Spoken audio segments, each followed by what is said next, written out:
Bonjour à tous, je suis contente de vous retrouver pour ces épisodes qui vont un petit peu se suivre, là, les épisodes pour les passeurs d'âme. Nous allons voir les 5 blessures fondamentales. Qu'est-ce que ça peut donner dans le travail de passeur? Je me présente Stéphanie, énergéticienne. Je pratique au sein de ma micro-entreprise Zenome depuis janvier 2023. Vous pouvez me retrouver sur les réseaux sous le nom de Stéphanie Zenome. Je suis également médium et passeuse d'âme. Je me suis spécialisée en avril 2021 pour un protocole de passage des âmes non incarnées, donc des défunts après la mort, et également dans un accompagnement au deuil. On se retrouve pour la nouvelle blessure, donc ça va être la blessure d'injustice. Alors, comment ça se manifeste chez la personne? Donc, la personne qui a ce sentiment d'injustice, donc encore une fois, ça vient de l'enfance et elle met après des mécanismes en place. Elle va, en tant que passeur, voir d'autres passeurs qui vont exprimer leur vérité et qui vont pas forcément faire des choses de façon correcte et qui vont attirer plein de monde. A contrario, dans ses valeurs, elle aura l'impression, cette personne, de faire les choses avec intégrité, honnêteté, correctement, et pourtant, personne qui vient. Donc là, forcément, grosse injustice. Pourquoi, dans son idée, les charlatans arrivent à attirer des gens, alors que moi, qui est honnête, pur, je n'attire pas. Donc voilà un petit peu le dilemme face à lequel elle va être rencontrée, c'est qu'à chaque fois, elle va avoir besoin de prouver son honnêteté. Ça va être très difficile, quelqu'un qui va lui dire que c'est n'importe quoi ce qu'elle fait. Là, vraiment, ça va être vécu comme une injustice puissance 10 000. Et le fait d'être confronté à ça, ça va créer cette frustration de se dire mais encore, pourtant ce que je le fais honnêtement. Donc cette personne va s'attacher aussi à tout ce perfectionnisme, à montrer encore une fois des vidéos parfaites, des détails très précis, très pointus, vraiment aller dans l'analyse pointue de ce qu'elle fait, de ce qu'elle propose, pour montrer qu'elle est honnête, qu'elle montre tout, qu'elle livre tout à la personne en face, pour donner cette confiance et cette envie de venir. Mais au final, en faisant ça, en s'attachant trop aux détails, elle s'épuise dans ce perfectionnisme et elle s'y perd. Et elle peut aussi, là, à ce moment-là, manquer un peu d'humanité, de sincérité et de sensibilité. Parce que à être dans ce perfectionnisme de je dois tout montrer, tout dire, mais la version édulcorée, c'est la personne qui doit être toujours un peu propre sur elle, faire attention pour montrer cette intégrité, cette honnêteté. Alors qu'en fait, non. Les humains, on est fait de tout. Donc du plus beau comme du moins beau. On est les deux. On ne peut pas être toujours parfait. En plus, si vous regardez les réseaux sociaux, c'est beaucoup ce qu'on trouve. C'est une image de perfection qu'il y a où tout est beau, tout est rose. Les personnes vont pas vous montrer quand elles sont au fond du trou, quand ça ne va pas, quand il y a conflit. C'est plutôt l'inverse, c'est toujours la belle version que l'on voit sur les réseaux, et c'est vrai que ça peut créer une idée de manque de sincérité, une fausseté, un certain paraître, et la personne qui souffre d'injustice, c'est comme si qu'elle était toujours un petit peu en représentation, toujours en représentation théâtrale, de montrer cette personne parfaite, honnête, alors qu'au final, elle aura aussi ses ombres, aussi ses zones d'ombre, comme tout le monde, comme tout à chacun. Je vous l'avais dit, on peut être aussi bien porteur du meilleur comme du pire. Après, c'est une question de choix, qu'est-ce qu'on veut montrer aux autres. Et cette personne s'attache trop à qu'est-ce qu'elle veut montrer aux autres. Il faut que ce soit tout beau, tout parfait, pour éviter qu'on trouve que c'est une personne qui fait des choses malhonnêtes. Parce que pour elle, c'est pas entendable. Elle souffre aussi beaucoup de l'injustice qu'il y a dans le monde, de ce qu'elle voit, ça impacte aussi son énergie. Donc il y a cette perméabilité aussi au monde, où tous les faits sociétaux qui sont injustes vont rentrer en elle et l'impacter. Donc ça peut être une personne aussi en perte d'énergie à cause de ça. Donc en tant que passeur, c'est très important d'avoir ces exercices de rituel. Donc je vous en ai mis, qui sont aussi pour le Reiki Usui, l'ancrage, se centrer, créer sa bulle. Voilà, c'est des petits exercices à faire quotidiennement, mais qui permettent justement de créer son espace énergétique, de créer sa bulle pour être moins perméable au monde. Donc effectivement, il y a des atrocités dans le monde, hein. C'est pas parce que vous avez fait votre bulle que ça va plus exister. Mais disons que vous serez moins impacté dans votre énergie face à ce syndrome d'injustice, cette blessure d'injustice que vous portez, en imaginant que le monde entier est injuste, parce qu'il y a aussi des choses belles. Il n'y a pas que des choses horribles. Il y a un équilibre. Il y a un équilibre dans ce monde. Et il ne faut pas oublier qu'on est sur cette terre pour faire l'expérimentation de situations. Donc quand on le vit de façon juste, injuste, c'est juste un point de vue d'un côté. De l'autre côté, l'autre personne peut aussi trouver que votre comportement est injuste ou juste. Voilà, il y a ça aussi. En plus, dans les interactions sociales, c'est ça. On rentre en effet miroir. Donc quand on a l'impression qu'en face, l'autre fait preuve d'injustice, il faut s'interroger aussi si nous, on n'est pas injuste envers cette personne en la rejetant pour ses principes. Elle va peut-être trouver ça aussi injuste qu'on la rejette. Aussi. Donc il y a ça. Après, c'est vrai que dans les interactions sociales, c'est toujours compliqué de se poser la question, est-ce que ce que je perçois de l'autre, c'est ce que j'ai à travailler chez moi qui me dérange, ou est-ce que ce que je perçois de l'autre, c'est sa blessure qui s'exprime? C'est là tout le travail à faire. À voir si ce que vous percevez de l'autre, c'est ce que vous portez aussi, que vous vous voilez la face et qu'il va falloir accepter, transcender, ou est-ce que c'est simplement la blessure de l'autre? Mais dans ces cas-là, si c'est la blessure de l'autre, je vais dire c'est plus facile de se mettre en retrait, de regarder un spectateur et de regarder la scène de théâtre. C'est ce que je vous disais. Quand on s'aperçoit qu'on n'est plus porteur de ça, on n'est plus porteur de cette blessure, on regarde une pièce de théâtre et c'est même plutôt comique fun. Pourtant en face c'est tragique ce que la personne est en train d'exprimer, en train de vivre. Mais pour vous, vous dites c'est une comédie. C'est vraiment théâtral. C'est une pièce, c'est une scène, c'est du cinéma. Donc voilà, c'est comme ça aussi que ça peut vous aider à voir si c'est quelque chose que vous devez travailler chez vous. Si ça vous impacte, c'est que vous devez le travailler. Si ça vous impacte pas et que vous regardez et que vous laissez à l'autre sa responsabilité de s'en sortir dans ce qu'il traverse, et dans ces cas-là, vous savez que ça appartient vraiment à l'autre. Parce que comme on est plusieurs humains, on a chacun plusieurs blessures, donc forcément on agit en effet miroir, mais parfois on renvoie aussi sa blessure sur l'autre. Et l'autre la prend, mais c'est pas forcément la sienne. Donc quand c'est pas la sienne, en fait il va vous la renvoyer et du coup c'est plutôt vous qui devez le travailler. Et à l'inverse, si c'est la sienne, vous lui aurez permis de s'en rendre compte et de le traverser. Vous voyez, c'est un petit peu comme ça que ça fonctionne.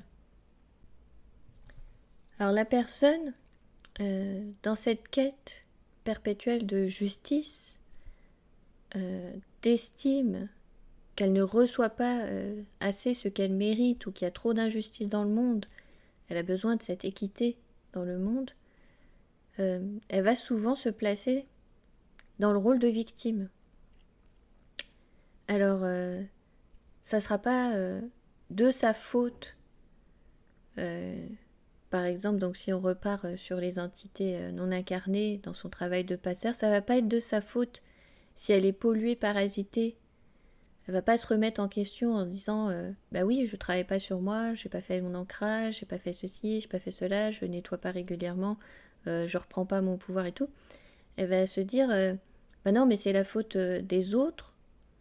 Ce sont les entités qui me veulent du mal et qui viennent me polluer. Donc on reprend un peu aussi ce principe de bien de mal. Comme la personne se place en victime, elle est tout le temps agressée, attaquée par le monde extérieur. Et d'ailleurs, c'est ce qui va lui arriver. Elle va se retrouver dans ces situations-là parce que elle a ce syndrome d'injustice. Je n'ai pas ce que je mérite. C'est injuste. Le monde est injuste avec moi. Je suis une victime. On m'attaque. On m'en veut. On en veut à moi, à mon intégrité, à ma personne. Et donc, forcément, elle va se retrouver avec les entités qui vont venir pour parasiter et manger l'énergie, forcément, puisque c'est ce qu'elle vibre. La personne, c'est ce qu'elle appelle. Donc elle sera aussi en perte d'énergie à cause de ça, à cause de cette blessure d'injustice et ce positionnement de je suis la victime. Ça sera très compliqué pour cette personne de se dire qu'à un moment où elle se sentait victime, elle était peut-être le bourreau. Il va falloir aussi faire ce travail-là, de se dire ah oui, là je l'ai ressenti en victime, mais en même temps, j'ai pas forcément été cool là, j'étais peut-être aussi un bourreau quelque part. Il y a d'autres moments aussi, se rendre compte que on est aussi dans le sauveur. Donc il y a ces trois pôles. Mais là, elle aura surtout ce positionnement de victime.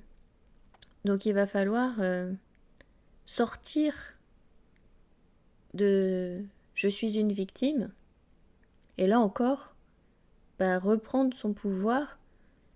Je n'ai plus envie de laisser le pouvoir entre mains de l'autre pour qu'il puisse me mettre en position de victime, mais en même temps, je ne veux pas écraser l'autre pour me placer en tant que bourreau, et en même temps, je lui laisse sa part de responsabilité, je prends la mienne, donc je ne suis pas sauveur non plus. Chacun prend sa part de responsabilité, donc il faut sortir de ce triangle-là. Donc c'est tout un travail à faire, bien évidemment. Et à ce moment-là, ce qui peut vous aider, c'est de prendre du temps pour vous, quand vous êtes dans cette situation-là, d'avoir le syndrome d'injustice, c'est de reprendre du temps pour vous, de consacrer aussi du temps pour vous à votre bien-être. Parce que, en plus, quand on est dans son travail de passeur au service des autres, on a tendance à s'oublier, à vouloir donner aux autres, à vouloir donner toujours plus, et à pas forcément penser à soi. Donc là, il faut reprendre aussi du temps pour soi, de se dire voilà, j'ai l'impression qu'il y a des choses qui m'arrivent. Pourquoi et essayer d'améliorer son quotidien, son bien-être, sa bulle, son champ énergétique, pour pas que ça arrive. Comme là, je suis en parcours chamanique, je sais pas comment appeler ça, initiation, intégration, apprentissage. Comme je suis en apprentissage, j'ai encore ce questionnement de pourquoi certaines personnes sont parasitées ou pas. Donc si jamais j'avance sur ce point et que j'ai plus de détails, je reviendrai vers vous pour le partager. Mais pour l'instant, c'est ce que je perçois, c'est que cette perte d'énergie, avoir des choses qui s'accrochent, qui parasitent, c'est parce qu'on est nous-mêmes parasités. Donc par toutes ces blessures, et notamment celle d'injustice, parce qu'on remet à l'extérieur ce qui nous arrive en fait. On ne s'imagine pas que c'est nous-mêmes qui sommes impactants pour nous-mêmes. Ça vient du fait de l'extérieur, de ce monde qui est injuste, de ce monde où il y a des catastrophes. Donc si j'ai plus de détails sur ces parasitages, je le partagerai bien évidemment. Mais pour l'instant, dans ma vision, c'est vraiment sur ça. Reconstruire et garder, protéger cette bulle, votre espace personnel. Donc ça veut dire prendre du temps pour vous parce qu'il va falloir méditer, le construire, l'entretenir, persévérer, et c'est un travail de tous les jours. C'est pas je le fais une fois parce que dans cette situation j'avais l'impression que c'est le bosser tout le temps. Et comme quand on fait des soins Reiki, on a un protocole avant à faire pour replacer les choses, comme quand on est passeur, on a un protocole à faire avant. Voilà, pour se protéger, pour bien placer dans les énergies. Et je pense que si on ne le fait pas, ça vient de là, ce parasitage. Donc pour l'instant, ça reste ma vision. J'ai encore un questionnement dessus, donc je ne dis pas que je sais tout sur tout pourquoi il y a ces parasitages chez certaines personnes et pas d'autres. Pourquoi il y en a qui, je vais pas dire attirent plus, mais pourquoi il y en a à qui ça arrive et il y en a à qui ça n'arrive pas. Alors est-ce que ça vient aussi des croyances en se disant bah non, moi je suis costaud, rien ne peut m'arriver. Je ne sais pas. J'ai encore ce questionnement-là, ça m'interroge, ça m'interpelle. Mais en tout cas, c'est ce que, pour l'instant, j'en ressors. Pour pouvoir transcender ce syndrome, cette blessure d'injustice, d'être toujours dans cette position de victime, qui nous arrive toujours que des choses mauvaises, bah, le premier truc, c'est de prendre soin de soi. Et essayer d'améliorer tout pour soi, pour soi-même, parce qu'au final, la personne qui vous aidera le plus dans la vie, c'est vous-même. Donc pour ça, si vous avez envie de vous former au Reiki justement pour apprendre ça, pour apprendre à développer ce champ énergétique, pour vous protéger de ce qui peut arriver à l'extérieur, etc., ça peut en faire partie, hein, le Reiki. Pas que, hein, mais voilà, c'est une des pistes. Mais à savoir que oui, il va falloir prendre ce temps pour soi, c'est important. Et en même temps, enlever cette trace aussi de culpabilité en se disant j'ai pas réussi jusque-là parce que je me suis placée en victime, c'est de ma faute. Ah non, vous n'aviez pas conscience de ces principes, de ces processus que vous avez mis en place, vous ne l'avez pas vu. Donc encore une fois, on déculpabilise, on ne l'avait pas vu, maintenant on le cible, maintenant on va travailler pour améliorer les choses. Mais voilà, on sort de cette culpabilité et en même temps, il faut accueillir aussi le fait qu'on peut se tromper. Là, à chaque fois, moi je partage mes points de vue, mon avis sur une situation, comment je le ressens. Je peux peut-être me tromper. Et c'est pas grave, c'est ok. Peut-être que dans 10 ans, je vous dirai exactement l'inverse de ce que je vous dis depuis un moment. Peut-être. On ne sait pas. On va voir comment les choses évoluent. On est tout le temps... Enfin, en tout cas, je suis tout le temps en quête perpétuelle de construire ma vérité. J'ai encore des questionnements. Je me pose encore des questions et je me demande toujours... notamment pour ces entités-là, pourquoi il y a des gens qui ont l'impression de se faire attaquer, pas d'autres? Est-ce que ça vient seulement des croyances? Vous voyez, j'ai encore ce questionnement. Hein.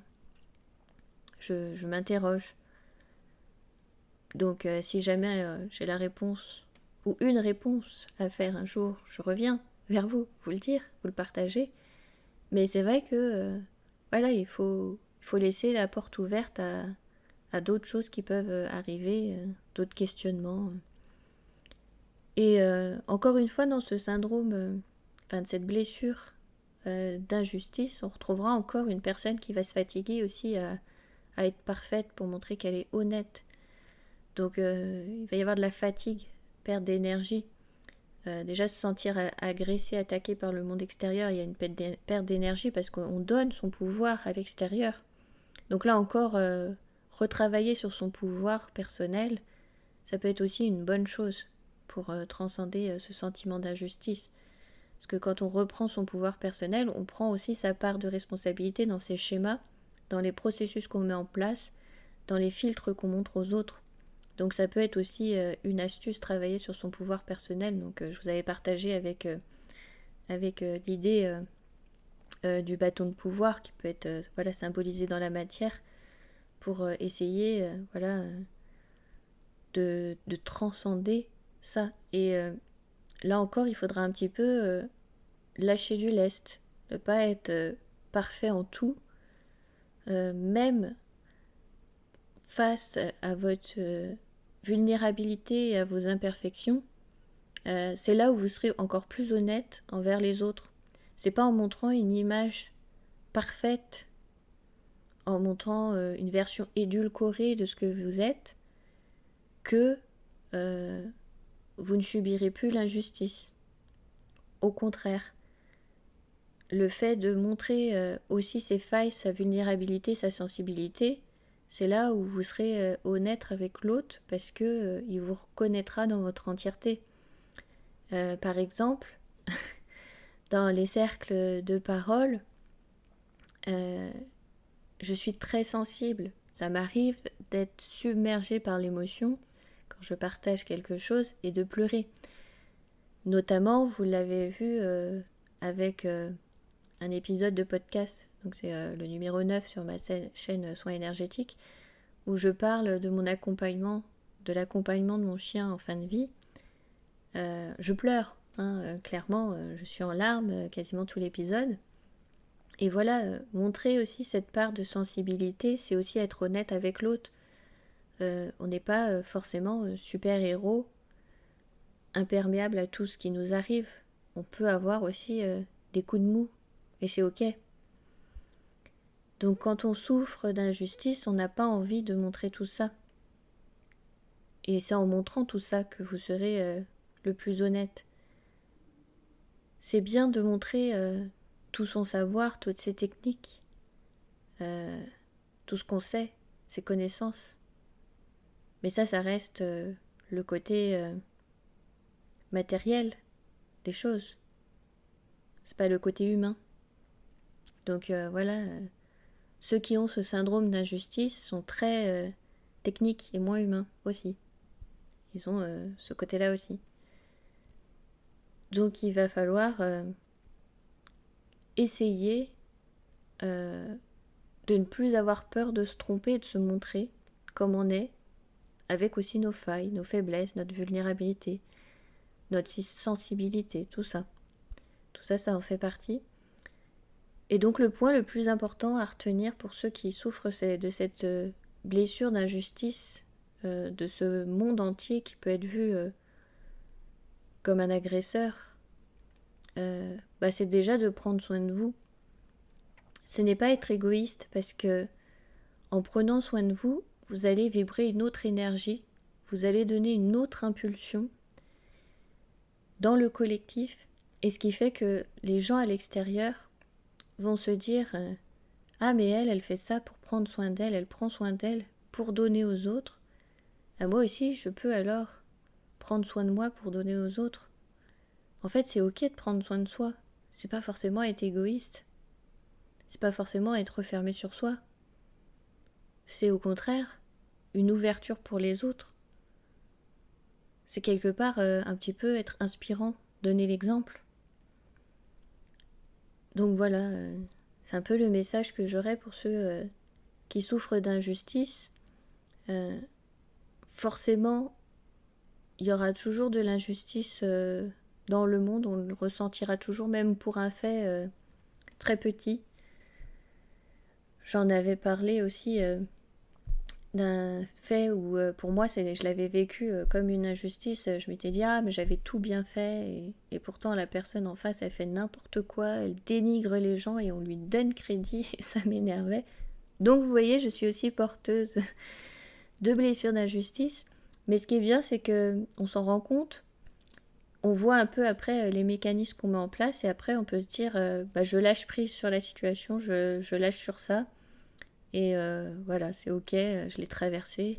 Voilà, c'est en s'en rendant compte qu'on peut se dire, je peux le transcender. Donc, c'est pas grave de l'avoir ressenti comme une injustice. Ce sentiment était là pour quelque chose, pour faire travailler quelque chose.